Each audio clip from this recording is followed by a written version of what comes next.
আসসালামু আলাইকুম ও রহমতুল্লাহ। আবু বকর রাদিয়াল্লাহু আনহু ছিলেন আল্লাহর রাসূল সাল্লাল্লাহু আলাইহি ওয়াসাল্লামের শ্রেষ্ঠ সাহাবী। ইসলামের আবির্ভাবের পর প্রথম দিকে ইসলাম গ্রহণকারীদের মধ্যে তিনি একজন। বলা হয়, প্রাপ্তবয়স্ক পুরুষদের মধ্যে তিনিই সর্বপ্রথম ইসলাম গ্রহণ করেছিলেন। নবুয়ত প্রাপ্তির আগে থেকেই নবীজি সাল্লাল্লাহু আলাইহি ওয়াসাল্লামের সাথে তার অন্তরঙ্গ বন্ধুত্ব ছিল। তাই নবীজি সাল্লাল্লাহু আলাইহি ওয়াসাল্লাম নবুয়ত ও রিসালত লাভ করার পর দ্রুতই আবু বকর রাদিয়াল্লাহু আনহু এ সংবাদ দেন এবং তাকে ইসলামের দাওয়াত দেন। আবু বকর রাদিয়াল্লাহু আনহু কোনো দ্বিধা বা সংশয় ছাড়াই নবীজি সাল্লাল্লাহু আলাইহি ওয়াসাল্লামের কথাকে সত্য মেনে ইসলাম গ্রহণ করেন। আবু বকর রাদিয়াল্লাহু আনহু যেহেতু নবীজি সাল্লাল্লাহু আলাইহি ওয়াসাল্লামের চরিত্র সম্পর্কে খুব ভালোভাবে জানতেন, তাই নবীজি সাল্লাল্লাহু আলাইহি ওয়াসাল্লামের নবুয়ত লাভের সংবাদ যে সত্য, তিনি যে আল্লাহর ব্যাপারে মিথ্যা বলতে পারেন না, এ ব্যাপারে তার মনে কোনো সন্দেহ ছিল না।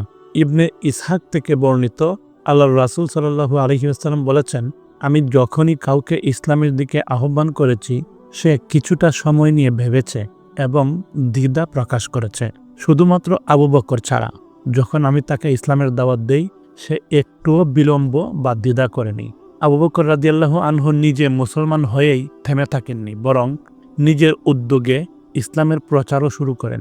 আবু বকর রাদিয়াল্লাহু আনহু ছিলেন মক্কার সর্বজন প্রিয় ও প্রভাবশালী একজন ব্যক্তি। আভিজাত্য, ভদ্রতা ও সুচরিত্রের জন্য তিনি সুপরিচিত ছিলেন। তার দাওয়াতে অনেকেই ইসলাম গ্রহণ করেন। তাদের মধ্যে রয়েছেন ওসমান ইবনে আফফান, আব্দুর রহমান ইবনে আউফ, সাদ ইবনে আবি ওয়াক্কাস, জুবাইর ইবনে আওয়াম এবং তালহা ইবনে ওবায়দুল্লাহর মতো গুরুত্বপূর্ণ ব্যক্তিরা। ইসলামের জন্য আবু বকর রাদিয়াল্লাহু আনহুর ত্যাগ তিতিক্ষা, আল্লাহ তাআলার ইবাদত, জ্ঞান ও প্রজ্ঞায় তার অগ্রগামিতা তাকে সাহাবীদের মধ্যে সর্বশ্রেষ্ঠ ব্যক্তিতে পরিণত করে। মুসলমানদের মধ্যে নবীজি সাল্লাল্লাহু আলাইহি ওয়াসাল্লামের পরই ছিল তার অবস্থান। নবীজি সাল্লাল্লাহু আলাইহি ওয়াসাল্লাম তাকে সাহাবীদের মধ্যে সর্বশ্রেষ্ঠ বলে উল্লেখ করেছেন এবং তার অনুসরণের নির্দেশ দিয়েছেন। ওয়াহাব আস-সুয়াই থেকে বর্ণিত, আলী রাদিয়াল্লাহু আনহু একদিন খুতবা দিতে দাঁড়িয়ে প্রশ্ন করলেন, আপনারা কি জানেন নবীজি সাল্লাল্লাহু আলাইহি ওয়াসাল্লামের পর এই উম্মতের সর্বশ্রেষ্ঠ ব্যক্তিকে? সবাই বললেন, আপনি সর্বশ্রেষ্ঠ। তিনি বললেন, না, নবীজি সাল্লাল্লাহু আলাইহি ওয়াসাল্লামের পর এই উম্মতের সর্বশ্রেষ্ঠ ব্যক্তি আবু বকর, তারপর ওমর। মুসনাদে আহমদ, হাদিস নম্বর 834। আব্দুল্লাহ ইবনে মাসউদ রাদিয়াল্লাহু আনহু থেকে বর্ণিত, নবীজি সাল্লাল্লাহু আলাইহি ওয়াসাল্লাম বলেছেন, আমার পরে আপনারা আমার সাহাবীদের মধ্যে আবু বকর ও ওমরের অনুসরণ করুন। সুনানে তিরমিজি, হাদিস নম্বর 3663। উম্মতে মুহাম্মদের মধ্যে সর্বপ্রথম জান্নাতেও প্রবেশ করবেন আবু বকর রাদিয়াল্লাহু আনহু। আবু হুরায়রা রাদিয়াল্লাহু আনহু থেকে বর্ণিত, আল্লাহর রাসূল সাল্লাল্লাহু আলাইহি ওয়াসাল্লাম বলেছেন, একদিন জিবরাইল আলাইহিস সালাম আমার কাছে এসে আমার হাত ধরে আমাকে জান্নাতের ওই দরজাটি দেখান, যে দরজা দিয়ে আমার উম্মত জান্নাতে প্রবেশ করবে। তখন আবু বকর রাদিয়াল্লাহু আনহু বলেন, আল্লাহর রাসূল, আমার ইচ্ছা হচ্ছে যদি এ সময় আমি আপনার সাথে থাকতাম, তাহলে জান্নাতের ওই দরজা দেখতে পেতাম।